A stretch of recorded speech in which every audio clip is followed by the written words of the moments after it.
What's up everybody, my name is Anthony and I'm going to be giving you a recap about Pretty Little Liars, the Season 6B mid-season premiere. I think. That's kind of a tongue twister. Basically, it jumps forward 5 years from when all the girls are going to college, and we find them 5 years later with new relationships, new jobs, and graduated from college, and all of a sudden they get this message from Allie saying that she needs them to come back to Rosewood to talk in court about Charlotte, who is also CeCe, who is A, and basically to have them tell the court that CeCe's not a threat to them, and therefore CeCe should be released to the public, because why not? Why would you not want someone who locked you up in a bunker underground in a dollhouse to be out in public? I mean, that just does not make sense to me. I would totally want that to happen. So all the girls come back and they meet up first at the coffee shop and they're like talking about their lives and what they're doing. Spencer's a lobbyist. Hannah is like flying around all of Europe with doing an internship with a fashion magazine. Aria works at a publishing company.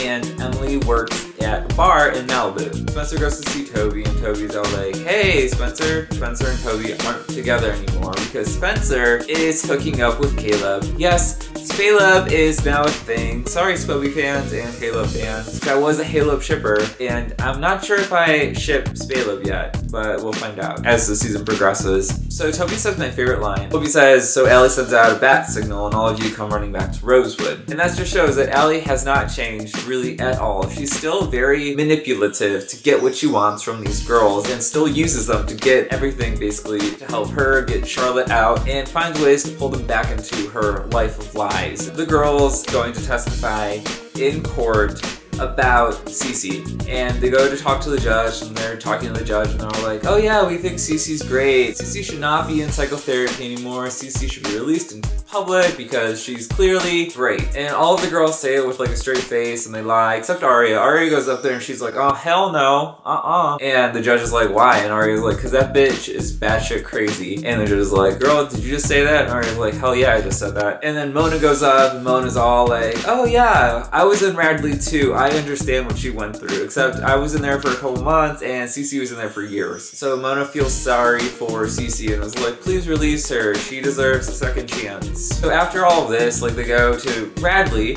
and now Radley is converted into a luxurious hotel, which if you've read the books, you would know that in the books, Radley's also converted to a hotel. The girls are all sitting there drinking their cocktails, and apparently Hannah's mom is now like some retail mogul and redid all of Radley to turn it into this awesome, luxurious resort. They end up getting like super drunk, they go upstairs, they get kind of loopy and stuff, and they get a text message from Allie, and Allie says, hey guys, guess what? CeCe was released, she's coming home tonight. So it jumps again to the morning. Then Hannah gets a call in the morning from Allie, and Allie's like, hey, have you seen CeCe? Because she was here last night, and then we went to bed, and then CeCe was not here this morning, but all of her things are here. So this is kind of when I figured, oh, I should probably warn you if you haven't seen the episode, spoiler alert coming up like right now. So after all this, they go out, and they are like, well, where the hell is CeCe? This bitch is crazy. And they're like, Allie, you should call the cops. And Allie's like, no, I'm gonna call the cops. Like, I'll find her. If you guys see her, let me know. Well, I think like the stupidest question was like when Allie was like, did you go to the hotel room to see you guys? Like, why the hell would she go to the hotel room to see them? Do you really think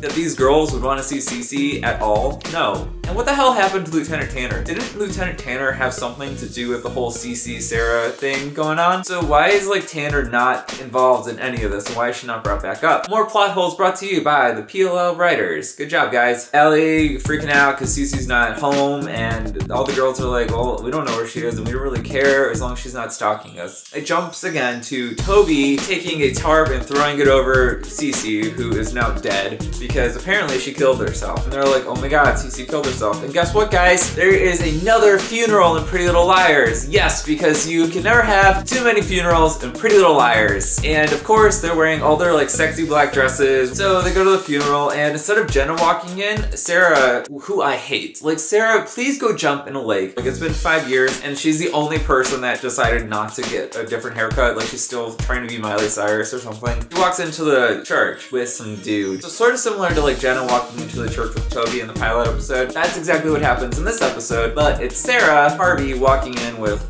this new guy who we don't know yet. And she's wearing the black veil, except this time you can see her face. So she walks in, she sits down, and the girls are all sitting like 4 together, and they look over at her. That's sort of like annoying, just to have another funeral and something else go wrong. I feel like killing off CeCe was kind of quick, and it didn't give us a chance to forgive her as a viewer or to actually see more of her story as someone who had recovered. And that sort of was kind of upsetting a little bit, because I feel like they do owe us some stuff from the really disappointing 6A finale and revealing her as A. Like, there needs to be more to that story of something. There needs to be some more questions or answers or something, just to fill in all the blanks that they just did not answer at all. So CeCe's dead, she's at the funeral, they're like, oh, like, that bitch is dead, and the house fell on top of her. So the girls walk outside, and they're like all standing there looking like, Lorenzo, you remember Lorenzo from season 6A? The one who used to date Allie? He like walks up, and he's sort of like the Wilton character now. And he's like, hey guys, like, I feel like you probably killed CeCe because you wanted her out, and he didn't directly say it. You know that's what he's hinting at. Pretty much that's what happened. But then they showed previews from next week, and it looks like Arya and Ezra were the people who actually pushed CeCe from the church tower. If you've read the books, you would know that Arya loves to push people off of things. Like, she just loves it. She pushed this girl Tabitha off in book 9, and she kicked CeCe off of that, like, ledge thing in the lumber mill. So Arya kicks CeCe off this ledge. CeCe falls on the ground, gets back up like nothing happened. CeCe falls from a church, which was about the same height as this ledge in the lumber mill, and dies. But they were like, oh, I think CeCe was dead before she fell, is what the autopsy said. And we know that we can never trust an autopsy in Pretty Little Liars, because chances are someone messed with it and it's never going to be true. While I feel like this episode was a good episode, I feel like nothing actually happened in it. I was really hoping that there would be some big gripping ending.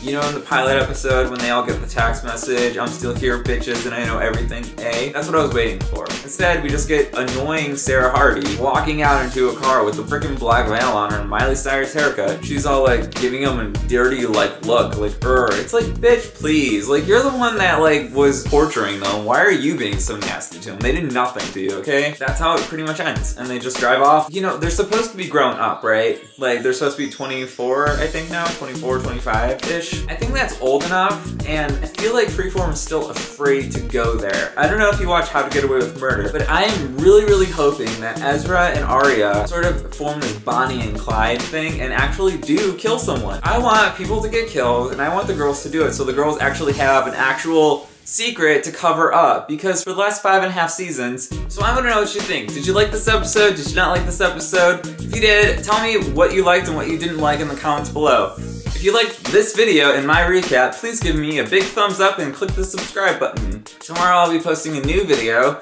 which features a few YouTubers from the UK, Craig and Sam, and it's going to be on basically sort of being in your 20s and not having any idea what you're doing with your life, being surrounded with people who have their life figured out, and it's going to include a lot of wine, so you're gonna want to check that out. Also, check out my video from last week, which I recorded on Tinder. Thanks again for watching this video, and I'll be posting another Pretty Little Liars recap next week. Thanks again, see you later, bye.